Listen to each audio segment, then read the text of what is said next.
Ji sala 2019 ve bi hezaran malbatên ku ji bajarê Serêkaniyê bi zor hatin koçberkirin, hîn jî li kampa Şokanî ya li Hesekê de di şert û mircên dijwar de dijîn. Jiyana rojane ya koçberan di kampê de rastî gelek astengiyan tê.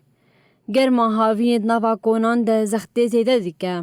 Di zivistanê de jî baran û serma şertên jiyanê dijwartir dikin.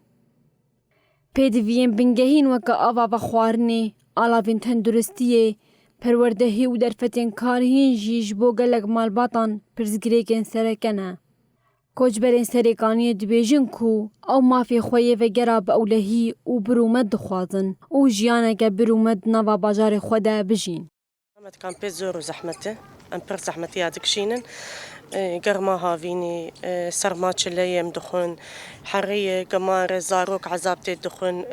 Heya ji bo medresa jî zarok ezab dixwin di çile de ji bi sebeb şariع pir kurt tê hene, pir goncal in. Pir zehmetiya kampê dixwin. Em bihêvîne ji van dewletana alîkarîkê mir bikin û em vegerin malê xwe û em vegerin bajarê xwe.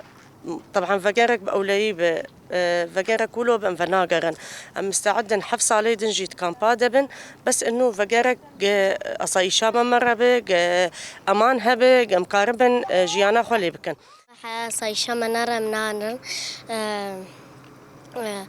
ام تخازن فقر مدرة مالي خوا نها مالي ماقش خرابي و امي تيكا من مدرسة خود مزماني كردي بخوينن بشتي مزماني كردي بخوان دي حياة والله مدوان كونان تشوتين يعني طلع رودنين براستي ام تخوازن فقرك بأولا وجبوش حيانا ومفنقران دي ام نزان والله والفيدر يجي عيشتنا ما دبي يعني بو زحمة الكامبي هر تستروان قد كرنا انا كهربائية الفيدر وضعي جياني قلكي زحمته والله خوازن ام فقرن كاجبوش ما فنقرن حيارو جايرو والله مزان كي برسي كي مشكي سؤال بكين جبوش ولو اخري سريك عني غيني باجارا قشتي يعني کوچبرên kampa Şokanî bang li civaka navdewletî û rêxistinên mirovahî dikin ku berpirsyariya xwe li hember dosyaya koçberan pêk bînin, piştgiriya mirovahî berfireh bikin û ji bo peydakirina şertên vegera ewle û birûmet a hemû koçberan bixebitin.